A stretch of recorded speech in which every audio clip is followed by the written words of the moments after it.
You're listening to a Frequency Podcast Network production. He's in the building!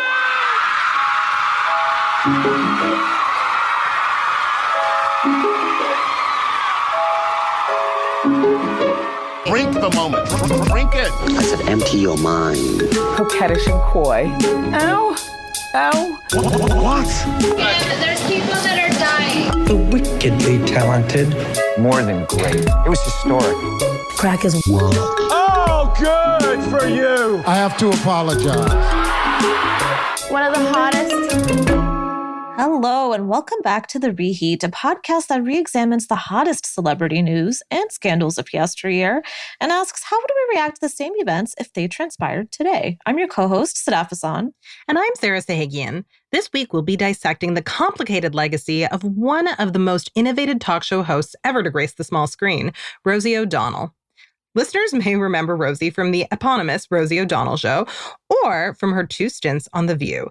But before we discuss what made Rosie both famous and infamous, I must ask, Sadaf, when and how did you become aware of Rosie? Were you a fan? Oh, I am a big Rosie fan, and I think I'm a lifelong Rosie fan. Okay, we go way back. Her talk show, I used to watch all the time as a child. I was probably too young to do it, although it was relatively G-rated, so yeah, which was kind of the beauty of it.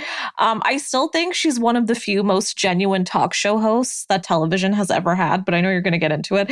I loved her in A League of Their Own. I loved her in Harriet the Spy, The Flintstones, Sleepless in Seattle. I'm just in love with this woman in every way. I just think she's amazing. She was in so many iconic movies, and her show was arguably even more iconic. So let's start at the very beginning. Born on March 21st, 1962, Rosie O'Donnell grew up in Long Island. She is an Aries, just like me. Oh. From the outside, her family's life looked like the American dream. She was the third of 5 kids. Her father, Edward Joseph O'Donnell, had immigrated to America from Ireland. Stateside, he met and married Rosie's mother, Roseanne. The couple settled in Comac, Long Island, a small town that was home to many prosperous middle-class families. On the surface, Edward's life in the U.S. almost reads like propaganda for succeeding in the U.S. And in many ways, Rosie was the prodigal daughter who proved Edward had made it. She became famous at Comac High School for her hilarious performances in school skits. Rosie was so beloved by her peers that she was voted homecoming queen, prom queen, senior class president, and obviously class clown. Wow. But all that popularity and laughter hid a darker reality for the young Rosie. Her mother died of breast cancer when she was just 10 years old, and her father had sexually abused her as a child. The contrast between extraordinary success and personal heartache would follow Rosie for the rest of her life. Rosie went public with her story of sexual abuse in an interview with Ramin Satoudeh for his 2019 book, The View, Ladies Who Punch. Rosie explained the abuse started, quote, very young and continued until the death of her mother. When her father was widowed, she theorizes he became preoccupied with raising 5 children as a single dad, and so the abuse tapered off. Said Rosie, quote, any child who is put in that position, especially by someone in the family, you feel completely powerless and stuck because the person you would tell is the person doing it. Oh. Heartbreaking. Yeah.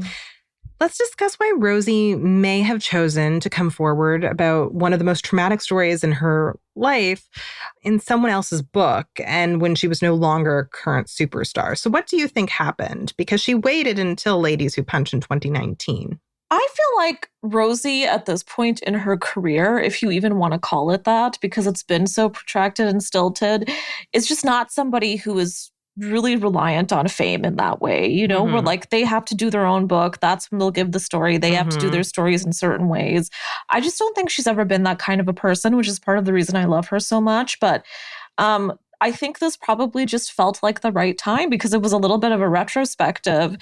And maybe it's something that, in a sense, she feels ready to talk about after all this time. And maybe it also felt like it would be less of a big deal if it was scrunched into this other book with all these other women's voices. What do you think, Sarah? So maybe that might have happened at the time. I'm not sure. And Rosie, I think anytime you come forward with as many revelations as she did in Ladies Who Punch, because she came forward with revelations about a lot of things, including her career, it can be very stressful. And so she, when the book came out, actually said she regretted, being that candid in the interview.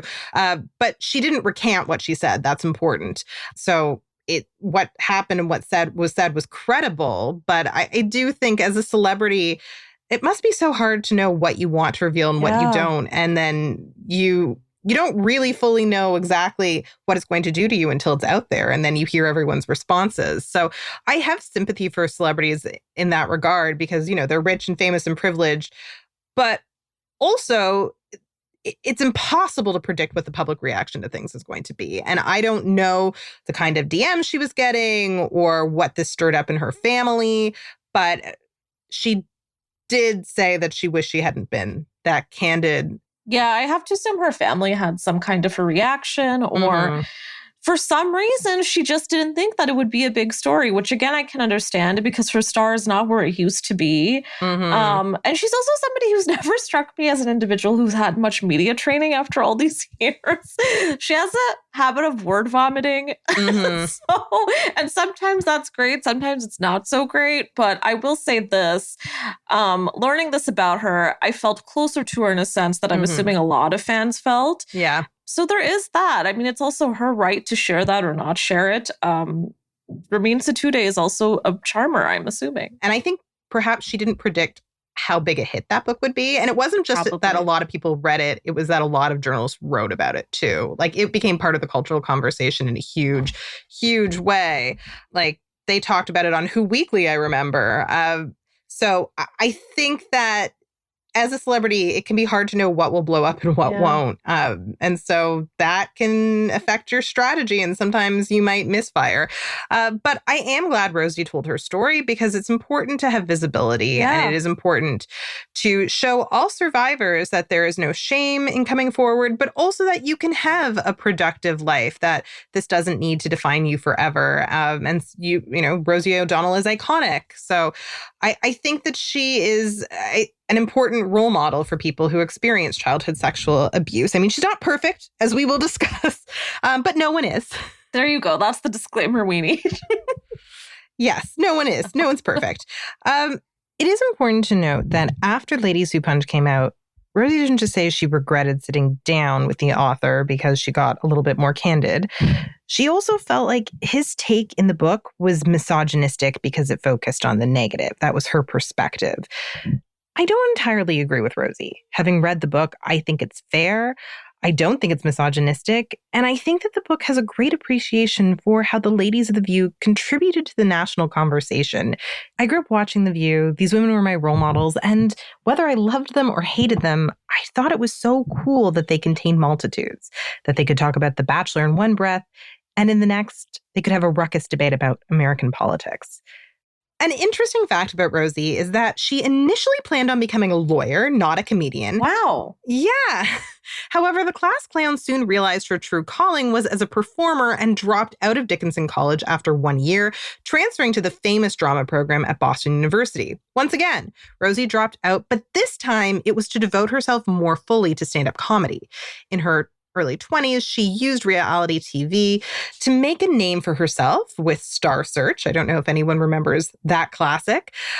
She won Star Search 5 weeks in a row. Here is a clip of her comedy act from that era. Start. I have a sister who got married this year, too, which is kind of exciting. It means she's no longer engaged. Ever notice the word engaged has the word gag in the middle of it? Something to think about. It's not their fault, engaged people. It's because you have to do stupid things for them. You got to throw them a bridal shower. What a nifty way to spend a Sunday afternoon, huh, ladies? Yes, my aunt thought it would be nice to individually wrap all of the spices in the spice rack. For 45 minutes, we were going, ooh, paprika. Ooh, basil. What do you think of Rosie's early work? Why do you think America went so gaga for her comedy? Do you detect the DNA of her future persona in her early work? Yes, I think her whole style was exactly that. She was loud. She was very witty in a sarcastic way, but also a real way. I think that's the best word to describe Rosie in any sense. But she's also really quick-witted. She jokes in the way that I feel like I would joke with my friends, you know? It just feels like you're sitting at a table with her, having a beer, and I just love that about her. I have to thank God and everything we can thank that she decided to be a performer instead of a lawyer. I mean, can you imagine? Yeah. She'd be interesting in a courtroom. After Star Search, Rosie was flying high. She quickly landed roles on TV sitcoms and in movies and earned herself a reputation for playing standout supporting roles. Some of her more notable films include Sleepless in Seattle, where she played one of the all-time great movie best friends opposite Meg Ryan, The Flintstones, and my personal favorite, 1992's A League of Their Own, where Rosie met her longtime friend, Madonna. Yes. As successful as Rosie's acting career was, it was hard to balance with her growing family. In 1995, the 33-year-old actress adopted her first son, Parker, and suddenly the idea of traveling to film on location seemed a lot less practical. So Rosie came up with a plan B, hosting her own talk show. The Rosie O'Donnell Show debuted on NBC on June 10th, 1996. While the talk show was distributed by Warner Brothers, Rosie's production company, Kid Row Productions, masterminded its style. From the beginning, Rosie was determined not to be like the tawdry Jerry Springer-esque talk shows that were popular at the time. And while she was complimentary of mogul Oprah Winfrey, she didn't want to replicate her show either. Rather than helping her audience focus on personal growth as Oprah did, Rosie was more focused on creating a fun atmosphere. Rosie has gone on record saying the inspiration for her show was vintage chatty talk shows like Merv Griffin. Her show featured a bevy of celebrity guests sharing cute anecdotes, doing craft segments with Rosie herself, or helping her dispense koosh balls to the live studio audience, toys that unexpectedly became one of the show's signatures. Thanks to her sizable network of famous friends, high wattage stars who showed up on the show made it appointment viewing for pop culture lovers. In her first episode alone, the guests included George Clooney, soap star Susan Lucci, and the Grammy winner Toni Braxton. As the show went on, she sat down with everyone from her idol, Barbra Streisand, to her favorite action star, Tom Cruise. Here's a clip from the July 2nd, 1996 episode of The Rosie O'Donnell Show. It's one of Rosie's early episodes, and she's visibly excited to interview Cher. I love Cher. All last night I couldn't sleep. The whole night I'm like singing half-read. Woo! I love her. Remember when she always used to show her belly button? My mom used to like have a fit over that, you know? My mother was like, look at that Cher's navel, you know? 1971. What was that? Amazing. Sadaf, do you think Rosie's fan status helped the show? Journalists are taught that a good interviewer is supposed to not fawn over their subjects. But was Rosie's show a case where breaking the rules actually worked? Well, first of all, shout out to her love of Tom Cruise. As you know, I am obsessed with it. I loved that bit. It just fills my heart with joy. Here's the thing. I don't think she was straight up fawning kind of in the way that we generally view it. I think she was somebody who was a fan, and she was a fan in a way that was relatable to the people who were watching at home. And that is so fun. Like, even just listening to that clip, I fucking love Cher, and I just love her reaction. And if there's something about it that makes it more relatable and more delightful, and just knowing that the host is as excited as you. I mean, if you look at the Ellen show, 90% of the time Ellen has a guest on, she starts talking about things with them that nobody knows what they're talking about because they did something together when they had dinner the week before, just so Ellen can show us she's friends with them. It's not relatable, and it just pulls you right out. But Rosie had a way of making it feel like, oh my God, we're all in this together. And also she was just so genuine. So a lot of the time it felt like, okay, maybe she's a fan, but then the rest of the time it felt like she's talking to someone she ran into on the street. I just loved that entire style that I don't think anybody's had since then. I loved watching Rosie's show because she made it feel like it was okay to care this much about pop culture. So many people talk about pop culture like it's low culture, like it's silly, like you're frivolous if you care about it. But she really celebrated being a fan, something that at the time I kind of felt ashamed to be, but then she made me proud to be a fan of things. Hell yes. And I also feel like she never made the guests feel uncomfortable. Half the time they were in on it. Like I even just think of the Barbara Streisand episode. Like there's so many moments, the Tom Hanks episodes, which of course I also love.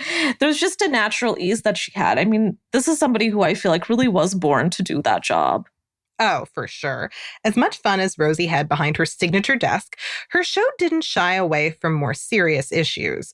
Among other causes, Rosie used her platform to encourage viewers to register to vote and endorsed Al Gore for president in 2000. She also raised awareness about the need for more foster parents in America, eventually getting approved as a foster parent herself. And perhaps most memorably, she became a fierce advocate for gun control after the 1999 massacre at Columbine High School.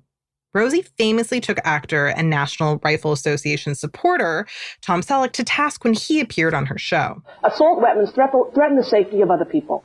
There's no reason, in my opinion, to have them. You want to have a hunting rifle? Great. You want to have a handgun? Do you really think the Second Amendment is in the Constitution to guarantee hunting and target shooting? Do you really think that's what the founding fathers I think the Second Amendment is in the Constitution so that we can have muskets when the British people come over in 1800. I don't think it's in the Constitution to have assault weapons in the year 2000.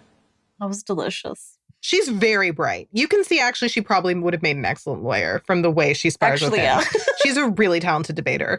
Rosie's signature mix of light and serious content proved a potent formula. The show won 5 awards for Outstanding Daytime Talk Show over its 6-year run, with Rosie herself taking home multiple awards for Outstanding Host. I think she also tapped into a very specific audience, which is women and gay men. And I remember that a big thing was behind the scenes that she really made it a policy that they would hire as many women as they could and as many gay people as they could, which is amazing, especially at that time. And she didn't hide it.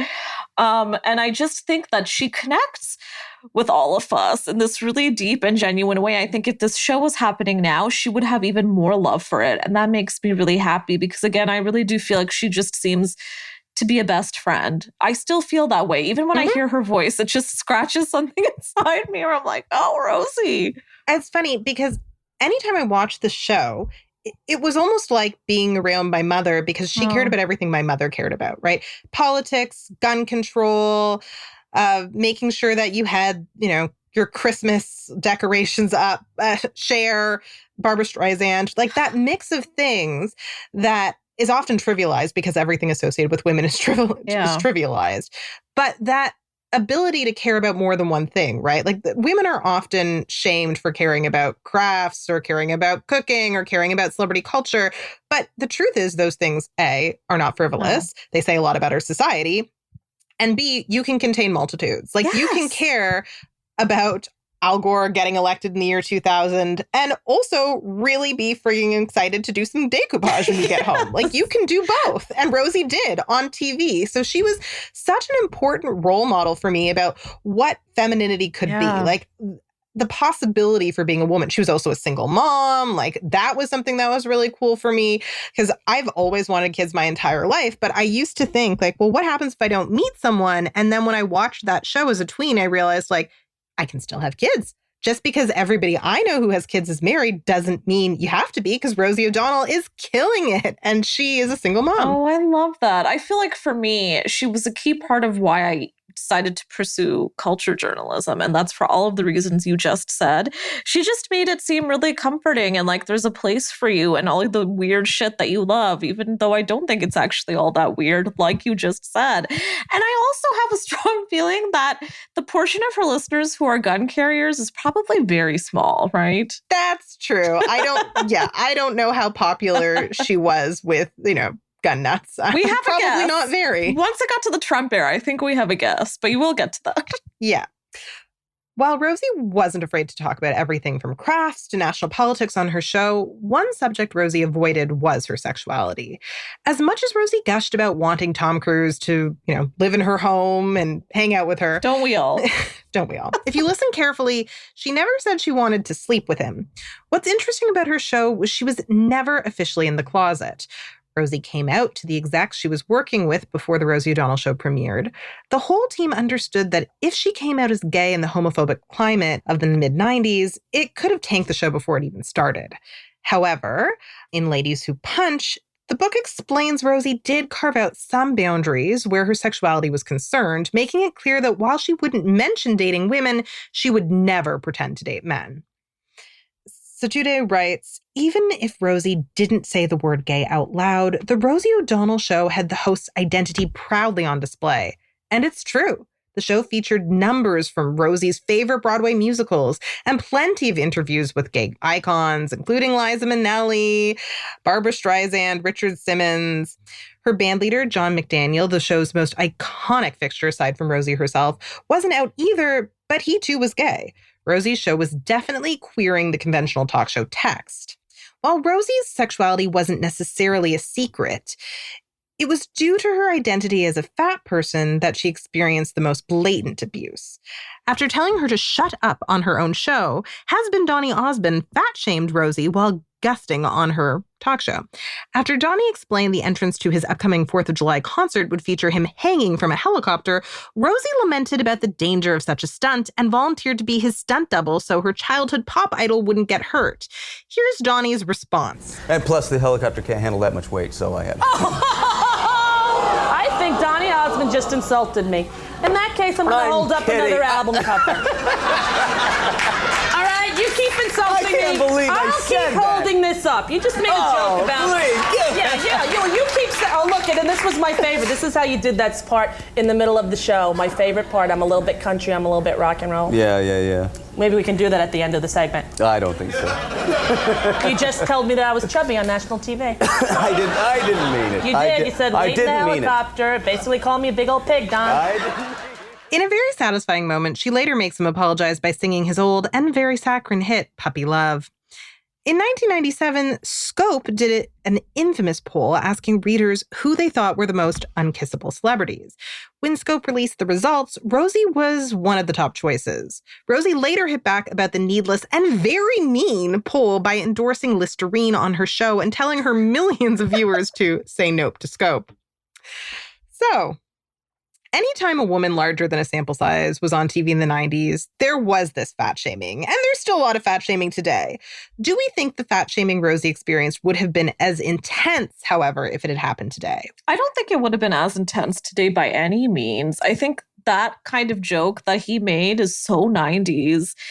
People don't joke like that anymore, unless you're 10 years old or an idiot, or both. But I don't think that would happen now. However, I still don't know how palatable she is to everybody. I wonder if she would run into the same obstacles she did then, because she was a lot of things that people struggle to accept, right? So there was her size, there was her sexuality, there was her sense of humor, which can be loud and brash. And there was also the fact that she was a female leader who was running her own show and had her own ship to run. So I think she aggravated a lot of people. And to be honest, I think she still does, which makes me sad because I think it's one of the biggest reasons she's not out there now like she used to be. And I miss her. So that pains me. What do you think, Sarah? So I think that, fat shaming, it's still out of control, but it was really out of control in the 90s.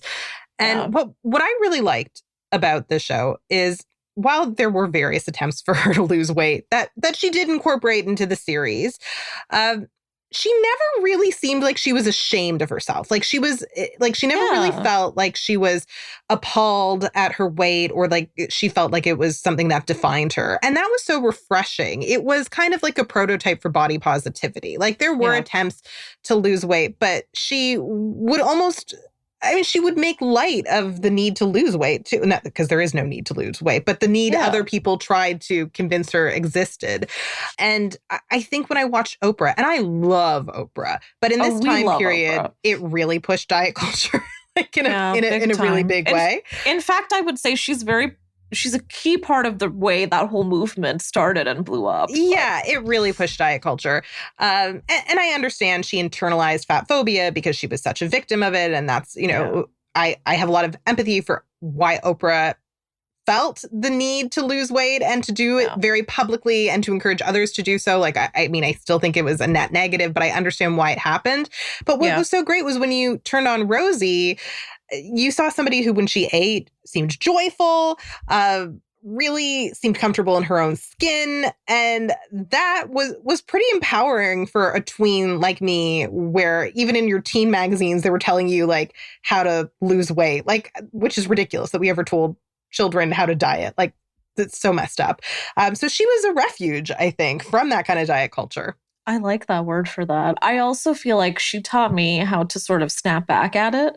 Like the way that she quickly bites back at Donnie after he makes that joke is just perfection. And she did that a lot of the time. She still does that when people take a jab at her. And oh my God, I loved that. And I do think that I really absorbed that at that time. She really is she was really special in that way, for sure. You're right. It really didn't face her in a big way. And it was nice to see that, especially after seeing Oprah wheel out a wagon of meat. Yeah. To symbolize the fat she had lost. Yeah. It was a contrast. Never going to forget that. Yeah. And yes, there were moments where she promoted diet culture. I don't want to say she was completely innocent of that, but for its time, it was a very progressive outlook on body image and embracing yourself for its time. It really was. Yeah. So during the show's 6-year run, Rosie was only eclipsed by Oprah when it came to influential women on daytime TV.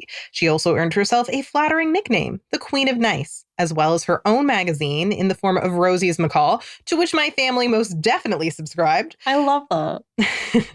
But the role took its toll. Now a mom of 3, in 2001, Rosie told ABC News that the Columbine massacre had made her depressed. She worried for the safety of her children and all children and turned to antidepressants for support. In April 2001, she also survived a serious staph infection that involved hospitalization and a 2-week absence from her show. It was 9/11 that inspired the 39-year-old Rosie to publicly come out of the closet. In a 2020 episode of Red Table Talk, The Estefans, Rosie described how she worked coming out into an act at New York's Caroline's Comedy Club. She said, quote, "I'm gay. Listen, 9/11 happened. I'm gay. I'm telling you all I'm gay in case the buildings blow up again. I'm so, so gay, you know?" Surprisingly, as Alex Kaczynski wrote of the announcement in the New York Times, quote, "It was the first time Ms. O'Donnell, one of the country's most popular entertainers, had spoken in plain language about her sexuality in a public forum. Yet the news hardly caused a stir, and that in and of itself is eyebrow-raising. Given that Ellen's coming out had tanked her show's ratings just a few years before, and anti-gay marriage George Bush was now in the White House, it was surprising that Rosie's coming out didn't cause a huge controversy. So why do you think Rosie's decision to come out was kind of a nothing burger event? How is this different from Ellen coming out in her personal life and on her sitcom? I gotta say, it's a tough one. I'm not totally sure, especially because I think they were on the same level in a lot of ways as far as comedy goes and as far as what was popular on TV at the time goes. But I wonder if, again, it had to do with the fact that she was already considered somebody who was sort of put in this, I hate to say it, but a bit of a sexless category where people didn't even look at her in that way because of how she was shaped, what her comedy style was, all those things. And again, it pains me to even say that. We don't talk about people like that now. I don't think we treat them quite the same way, which is good. But I do wonder if that was part of it. What do you think? It's hard to get inside of the mind of like an early 2000s homophobe. Like, I don't know exactly why they were offended by some gay icons and not others. It's hard to know. Yeah.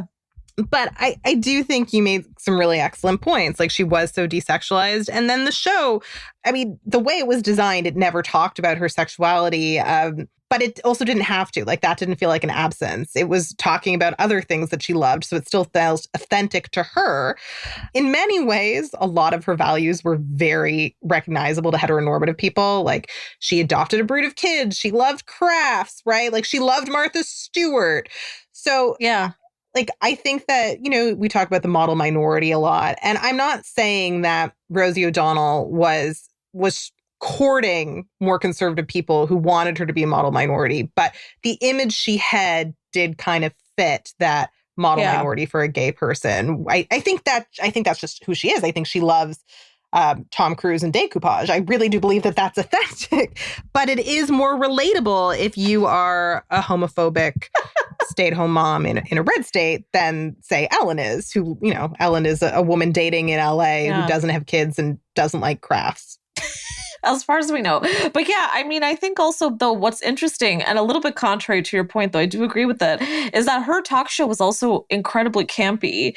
So she really did, she was on that line. She was right on that line. Yeah, it was very campy and yet not sexual, right? Like, it was the parts of gay culture that are like, like Broadway, and lots of gay icons were on, because it was like, in some ways, as I said earlier, a very queer text, but it was also like queer in an asexual way. Perfectly put, yeah. I must add one thing, though, on the Tom Cruise subject, because this is one of my favorite things that she's ever said.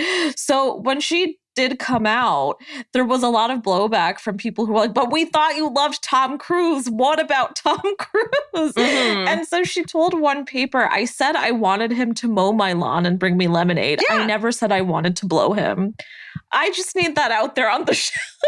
And that is perfect. She didn't lie. Like, if you listen to her words, everybody was projecting onto that. Anybody who wanted her to be straight was projecting some sort of a sexual fantasy. She was saying she wanted him to be her gardener. That's very different. I want him to be my gardener, but in a very different way, right? Who like, this is a whole other thing. I think he'd really commit to being a gardener. I think he would too. Or he would get one of his little Scientologist people to do it for him. Yeah, he'd make sure your lawn was mowed. Like that. Yeah, absolutely. So I think it's time for a short break. When we come back, we'll discuss the end of the Rosie O'Donnell show and the Talk Maven's second and third acts on The View.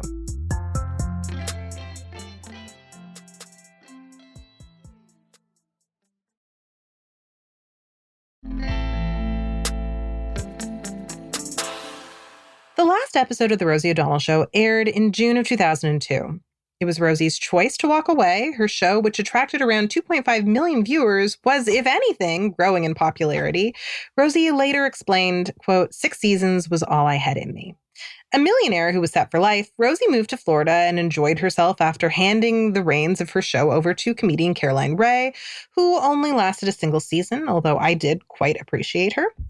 But when the opportunity to become a co-host on ABC's The View came up in 2006, Rosie couldn't resist. According to Ladies Who Punch, Rosie accepted the gig because of the show's creator and its most venerated host, Barbara Walters.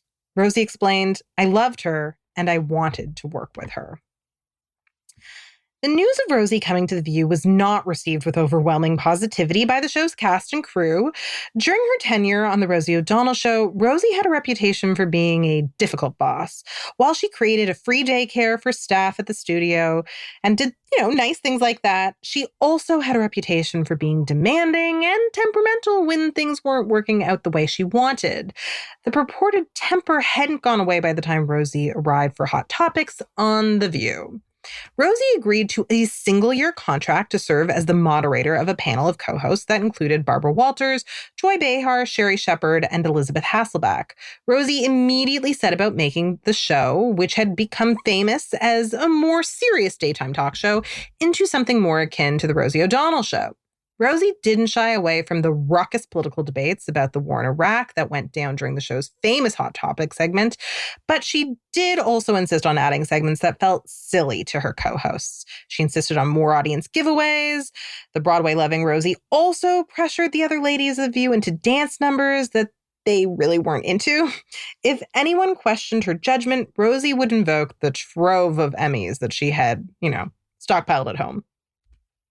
When she joined The View, Rosie immediately made enemies of Bill Getty, the show's longtime producer, who was known as the Viewmaster, whom Rosie has referred to as, quote, a misogynist alpha male who thought he was better than the women. While Rosie was good for The View's ratings, she made a strategic error by alienating the show's grande dame, Barbara, who disliked the loud music Rosie played in her dressing room and would often arrive at her door insisting she turn it down. Rosie also famously mocked Donald Trump and jabbed that he couldn't sue her for talking smack about him because he was bankrupt. Trump subsequently went on over 20 shows to attack the talk show queen, referring to Rosie as fat little Rosie and, quote, a degenerate. Trump also said of his feud with Rosie, quote, I'm not running for office. I don't have to be politically correct. So, if only he had kept that stance that he wasn't running for office. Yeah. In a move that didn't age well at all, Barbara considered Donald Trump a friend and never condemned his actions, a decision that made Rosie furious. For View historians, I think they especially will follow this. First of all, I'm a big fan of Barbara Walters, but you can only be a fan of hers in a complicated way. Yeah. Because her legacy is complicated, and I think it really takes a left turn with The View. She was a little domineering, and things had to go her way a lot of the time. And she was very old-fashioned in a lot of ways, and I can see very clearly how these two would have butted heads. It makes me sad, though, because I think Rosie was a great mix to the group, but she was really, she would say shit all the time and put her foot in it. And Barbara was somebody who was much cleaner and very much on the classy, quote unquote, side of things, right? She wouldn't get messy about it. And we've seen this since, even Whoopi's kind of landed in that shit a little bit. So a lot of them have. And I think it's unfortunate because I also think it's fun seeing the mess. And I don't think Barbara likes that, but Barbara also needs to get with it a little bit. I mean, did need to get with it. Yeah, she has since retired. And Rosie also said inappropriate things that got back to Barbara about how she felt Barbara was too old to be on the show. So she said ageist things. This was a rivalry where both people did things that they should regret now. I don't know if Barbara regrets what she said to Rosie, but she should. Following the fight with Donald Trump, Rosie was emotionally frayed, and she picked a fight with Barbara backstage. She declared Barbara was a bad mother, referring to Barbara's adult daughter. She said, quote, "No wonder Jackie can't stand you." And this is a comment that she has gone on record saying she now regrets. Oh, God. Yeah, that's below the belt. That's a horrible thing to say. She knows it wasn't her finest moment. Horrified, Barbara started hatching a plot to get rid of Rosie, going as far as to call parent company Disney CEO Bob Iger. And Ladies Who Punch, which is a book that I learned a lot for this episode from, and I highly recommend, has a great summary of these events that get really complicated. So if you want to learn more, please refer to that book. I highly recommend it. So the staff had also had enough of Rosie's demands and insults at this time, and they didn't like her habit of demanding the near impossible, for example, a Power Rangers outfit for a child guest that she would ask for shortly before taping. She also threatened to fire people she felt weren't on her side, which is not okay. That's toxic boss behavior. Yeah. Ultimately, a group of employees, did file this HR complaint against her for her abusive behavior. But instead of firing Rosie in a dramatic fashion, ABC resolved the conflict by telling Rosie they couldn't afford the $5 million salary she'd requested in order to do a second season. And so in the spring of 2007, The View fans found out that Rosie wouldn't be returning for a second season. But the drama didn't end there. The tail end of that season is when things went from dysfunctional to apocalyptic. During her time in The View, Rosie made a conscious effort to get close with Elizabeth Hasselbeck. She told producers, quote, "I'll make her better. I'll be her friend." On paper, the two women didn't have much in common. Sure, they were both moms and high-earning white women on TV, but the similarities stopped there. While Rosie was a staunchly pro-choice Democrat, Elizabeth was The View's resident Republican, married to her college sweetheart, NFL quarterback Tim Hasselbeck, and vocally Christian and anti-choice. It was hard to get more traditionally heteronormative than Elizabeth. Rosie, who now admits she had a crush on Elizabeth, although she never acted on it, told the Hot Takes and Deep Dives podcast in 2021 that, quote, "I tried no matter what to love her. I took her kids to Sesame Street, and I took her to her first Broadway show. And I don't really know what she's about." Well, yeah, that's sad. Anybody could have told these two wasn't going to work out. For God's sake.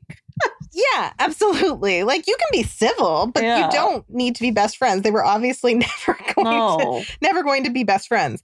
Well, at first, Rosie and Elizabeth seemed to respect each other's differing perspectives. Rosie's comments on the war in Iraq ultimately caused one of the most infamous feuds in daytime TV. On a May 17th episode of The View, Rosie asked the following question during Hot Topics. "I just want to say something. 655,000 Iraqi civilians are dead. Who are the terrorists?" When Elizabeth asked, "Wait, who are you calling terrorists now?" "Americans," Rosie responded. "I'm saying if you were in Iraq and the other country, the United States, the richest in the world, invaded your country and killed 655,000 of your citizens, what would you call us?" In reaction, practically every conservative media pundit in the country condemned what they saw as anti-American incendiary comments from Rosie.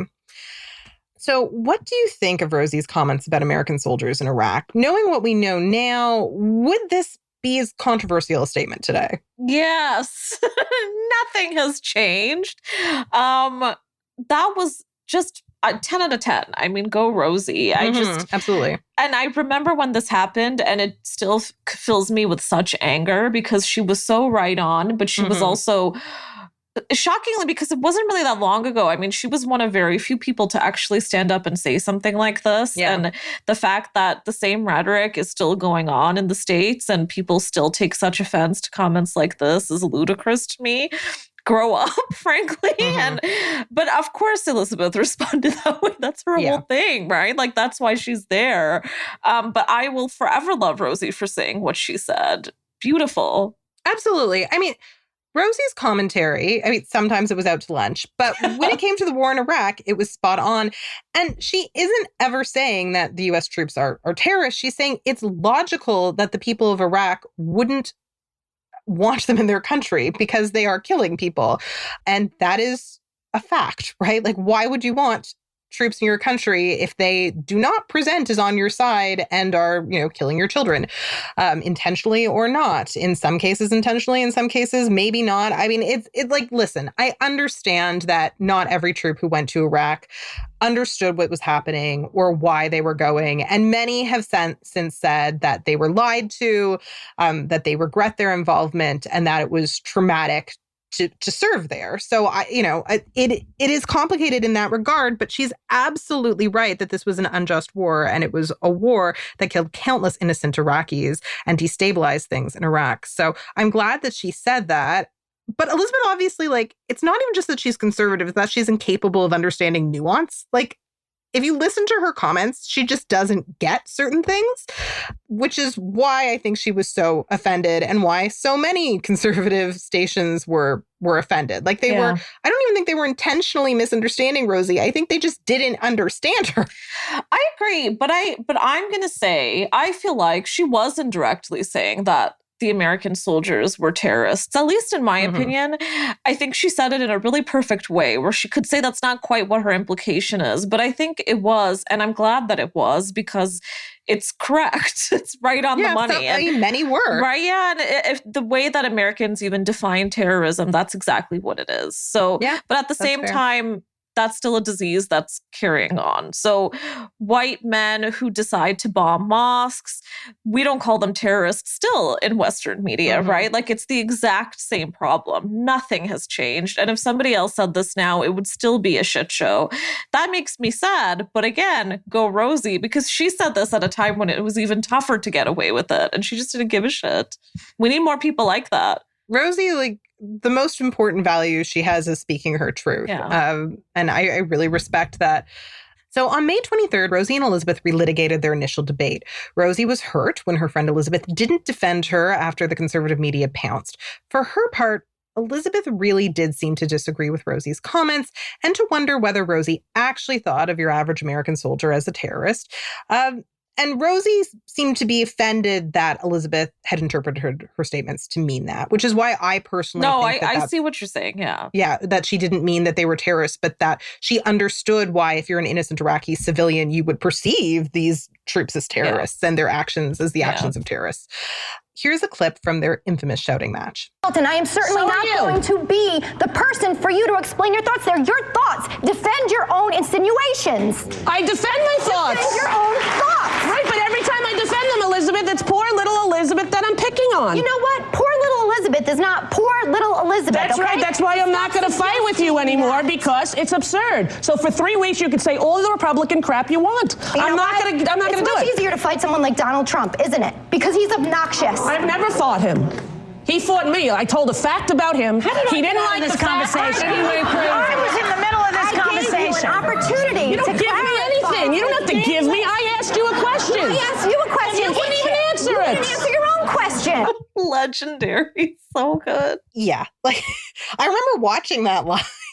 I feel like I could have repeated that word for word. That was amazing. Yeah, it was a surreal experience to watch live. It was really discombobulating as a viewer, because the show, Joy Behar and Sherry just leave at one point. Yeah. Like, it just goes so off the rails, but in a way that the producers clearly like because they could have intervened or gone to commercial and they didn't. So it was good for ratings. The incident was so intense that producers actually feared it might have impacted pregnant Elizabeth's fetus. And another fact is, like, one of the reasons why the relationship was strained is Rosie had kind of outed Elizabeth's pregnancy on camera on a previous episode, which is something you shouldn't do. But, like, still, I'm not an Elizabeth apologist here, but that is, like, context. Nobody is. Yeah. That day, Rosie's assistant allegedly defaced the posters of Elizabeth in the studio. Rosie didn't return to finish the season. May 23rd was her last day on The View. Well, it was until 2014. With Barbara's having retired and Elizabeth moving on, Rosie agreed to return to the show, nail-helmed by Oscar-winning moderator Whoopi Goldberg. Fellow mess. Not a great decision, in my opinion. We love her too. But, like, my God, what a pair. So I'm going to put it to you. Was Rosie's decision to return to The View obviously a bad idea from the start? Yes. Should this TV veteran have known better? Or was her impulse to return to the scene of her greatest TV debacle somehow understandable? Yes. Just all yes. That's not all counts. What a disastrous choice. However, I can understand her wanting to set the record straight, clean up her act, take it all back, reclaim, blah, blah, blah, blah, blah. And listen, I mean, the ground was set for her to be there with no Barbara and no Elizabeth. It makes sense. I can see why it seemed like a good idea to her. I also feel like this is a good example of a time where she did want to stay in the spotlight. I don't think she was ready to leave it just yet, and maybe got a little dose of that. Didn't like it. Yeah. I mean, I understand if you failed very publicly and you are a high achiever like Rosie, wanting to return to the scene and try to redeem yourself, like wanting that redemption arc. I get it. I also just think, like, try to do it in a different way. Like, join the talk, maybe. I don't know about that. Not the but talk. You're right, because I think this has been an issue throughout her career, especially in the second half of it, where she gets maligned so often, and it makes me really mad. And you always see it coming, and it kind of incites it sometimes. Yeah. But I think what's interesting is this is a moment where we can actually see that it bothered her. A lot of the time, she just seems like it rolls right off her, which I love too. But here she is just kind of being a human and being like, oh, fuck, like, it would be nice to just do that again, because that's not who I see myself as. And that is probably the most iconic View moment, right? And she was part of it. So I get it. Oh, yeah. I mean, that's kind of what I think of when I think of that show, because it's the maybe purest incarnation of what the show promised, which was, like, really opinionated people having really hardcore debates, right? Like, it was just a lot of bitchery. Yeah, I love it. Poor little Elizabeth. Yeah, I mean, but Rosie's right there. Like, she has every right to be angry, right? Like, that's the thing. We created a society that made her angry, and then we blame her for being angry because people would, sort of then malign her for shouting at people at The View. And, like, obviously you shouldn't shout at your colleagues, but everyone has a breaking point. And how much discrimination are you expected to just grin and bear? 100%. That was so perfectly put. And I think what's interesting about that moment too, and that whole period, is everything was kind of working against her to kind of heat up and bubble into this moment. So, I mean, it was going to happen. Something like this was going to happen. Yeah. And they didn't protect her. She wasn't supported, right? And that's why it became toxic. Or a part of the reason it became toxic. I don't want to say that she wasn't involved in the toxicity. I don't want to completely let her off the hook. But, like, Barbara from the beginning made it clear she wasn't going to defend Rosie. So to promote her return to The View, Rosie did an interview with Variety. In it, she talked about how she'd changed in the intervening years, having survived a major health issue and remarried to Michelle Rounds, with whom she shared a daughter. She said, quote, "I don't think it's going to affect me the way it did before." She also says, "But who knows? Let's see how controversial it becomes." And it did become controversial. Yeah. I love her casual attitudes. Like, okay, let's see. Yeah, let's wait and see. Yeah. So Rosie's second stint on The View proved a little calmer than the first. Executive producer Bill Getty had been replaced by Bill Wolfe, an alumnus of the Rachel Maddow show, who openly admitted to never having watched an entire episode of The View before joining the team, which, like, also, how did he get hired? Like, this just shows you there is so little respect for daytime TV that is marketed to women that they could hire somebody who, like, openly is like, I've never seen this show, really. And a man, too. But also, I gotta say, I don't know that I believe he never watched an episode. You really can't, especially in that era, you couldn't escape the view. That's definitely like, this is still the era where quote unquote smart people used to say things like, I don't watch TV. My mom was once at a dinner party with a law professor who, when someone mentioned Oprah, said, who's Oprah? Which, like, obviously they knew who Oprah was. They just were performing ignorance to make it seem like, I'm so smart, I don't know who Oprah is. And it's like, it was 1998. You knew who Oprah was. That's grotesque. Everybody knew who Oprah was. That makes me angry. But there you go. Ugh. So the goal was to make the show more explicitly political under Wolf's time there. But that provided ample opportunity for Rosie to clash with the panel. Things got particularly heated with Whoopi, whom Rosie criticized for defending Roman Polanski, who is a child rapist. Rosie also felt censored when Whoopi refused to discuss the accusations against Bill Cosby. So, like, there's some rape apologism that is very triggering for most people, especially a survivor of childhood sexual abuse like Rosie.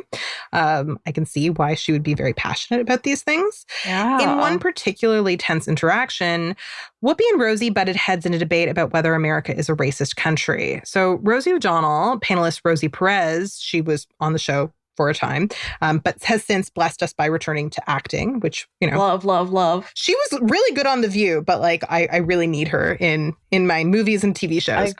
I agree. There was also guest panelist host Laverne Cox. She was in this debate.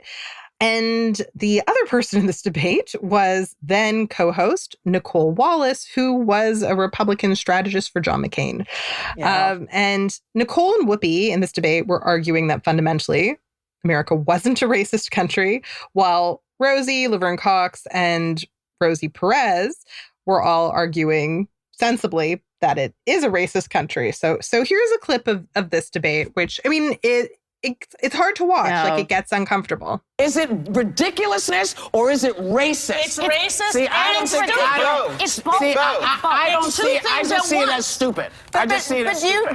do you all think that we live in a racist country? Without a doubt. Okay, see, I think a country that elects an African-American president twice, I don't think every And then American a is Congress racist. that doesn't allow them to do one thing. Right, and I think that the Congress is controlled by Democrats.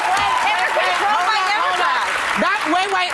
Make that point again, because it's very important that people remember who was in the Congress. Well, but the American people elect also that we elected. Right. Democrats are racist too. It's Look, our cultural history. Listen.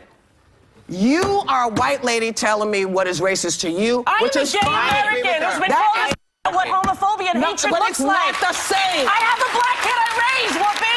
I have a kid in my house. That is not the same thing. You don't have to be black to know what racism is. Yes, you do. No, you don't. Yes, you do, no, baby. You do not. Yes, you do. Let me I think that there's so many white folks out there who've been protesting, who understand, who see and understand. Which is why I say it's not racist, because America is not just a racist country. Right.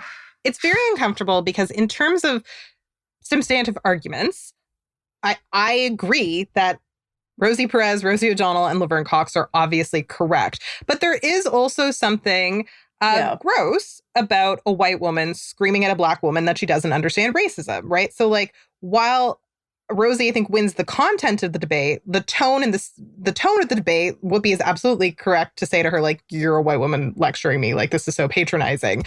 She doesn't seem to be sensitive to her colleagues, right? Like, she probably should have thought, is it my place to lecture a colleague who is black about racism? Yeah. I actually do think that while I love Rosie, she is kind of the common denominator here. What do you think? I think that she is genuinely feeling it. I mean, my God, you can hear it. And I love that about her, that she gets so enthusiastic. She puts her whole body into it. So does Whoopi. But again, you got to think it through a little bit and look at who's at the table with you and hear everybody.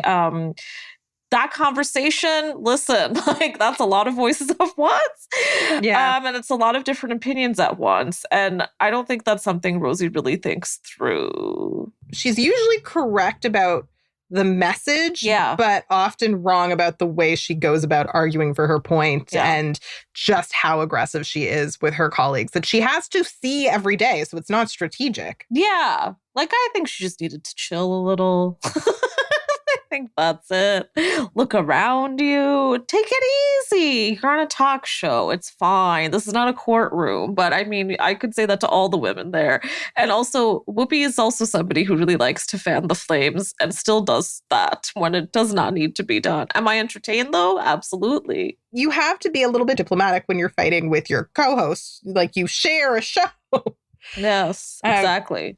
So Rosie's second try at The View lasted only 5 months. In 2015, the stress of her second divorce led to what Rosie said was her decision to leave The View mid-season to focus on her family. But the desire to escape what she felt was a toxic workplace was obviously part of the decision. Since leaving The View, Rosie has said of Goldberg, quote, "Whoopi Goldberg was as mean as anyone has ever been to me on television personally while I was sitting there. Worse than Fox News. The worst experience I've ever had on live television was interacting with her." Oh, God. Yeah. I mean, it feels a bit hyperbolic. Yeah. For her part, Whoopi Goldberg addressed the issues with Rosie in a 2021 interview with Howard Stern, saying, quote, "There will always be folks that like or don't like or want to be or don't want to be. I can't really help them with that, and I can just be me. I like Rosie. I've always liked Rosie. I don't have any problem with Rosie." So, I mean, that's much more diplomatic. Well, I mean, isn't that the exact thing that Rosie lacks? And again, sometimes that Whoopi doesn't have either. I just wish that, again, context, that Rosie had thought about the optics of what she said. To say that this woman is worse than Fox News, what are you then saying about Fox News? God. Yeah. I mean, she has said that she still admires her, but then, like, she says that, and you're like, exactly. Okay, I mean, you're not being diplomatic if you say you still admire someone, but then you call them worse than Fox News. Like, you can't say both things. Yeah. So what is Rosie's legacy as a talk show host? Between the brilliance of the Rosie O'Donnell show and the messiness of her time on The View, what do we make of Rosie's contributions to daytime TV? Oh my God, they're still everything. They're everything. And I wish we could still have something like that now. I think genuinely that she has had one of the most iconic, legendary talk shows that we've ever had in our time. I think she was different. I think she still stands out, and nobody's really followed her path since. Nobody can replace her. And that's because she was so genuine. She was so real. Many people cannot replicate that now. It just doesn't exist. Andy Cohen can try, but it's never going to happen. Yep.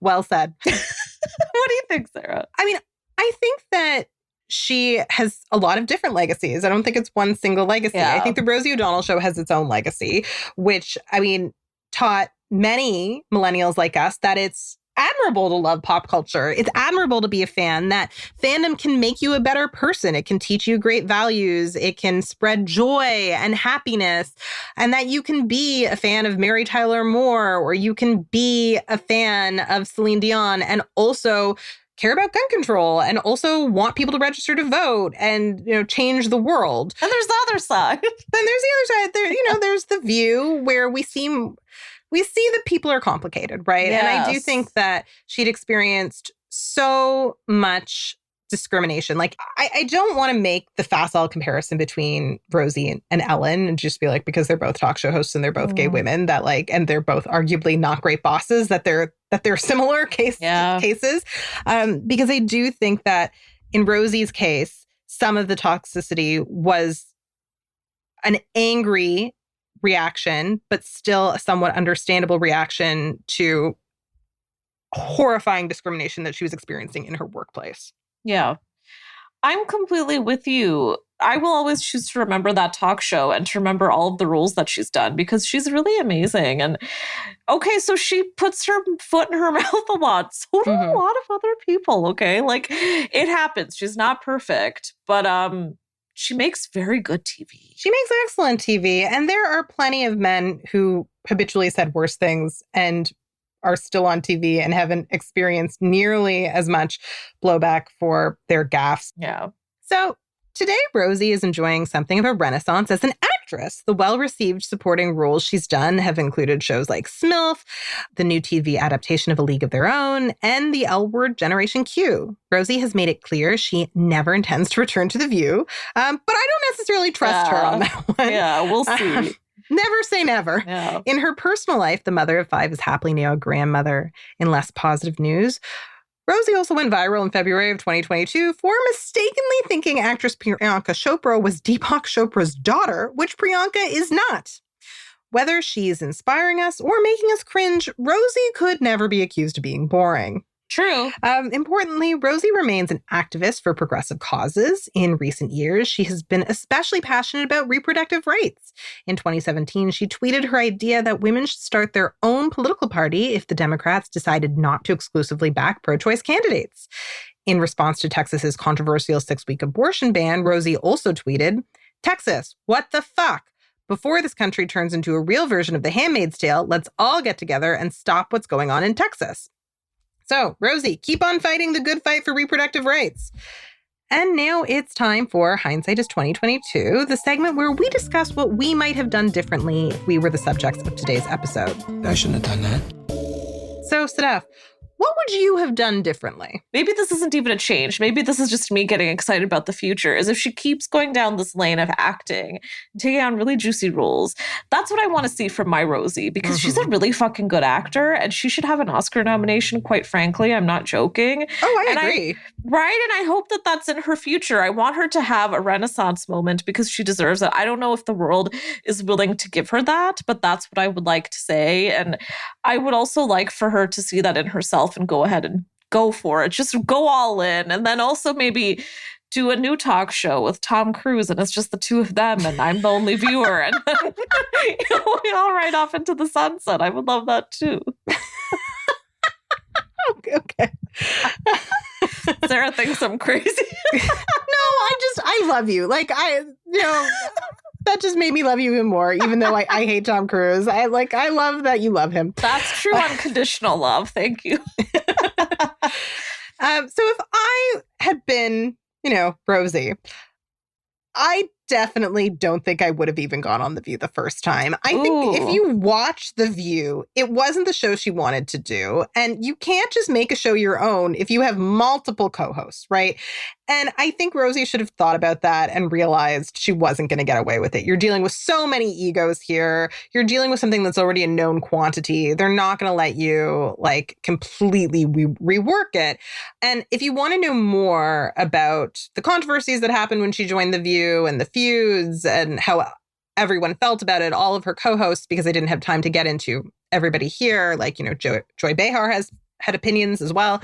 I really can't recommend Ladies Who Punch enough. That is an excellent book. It's also incredibly entertaining. I learned so much.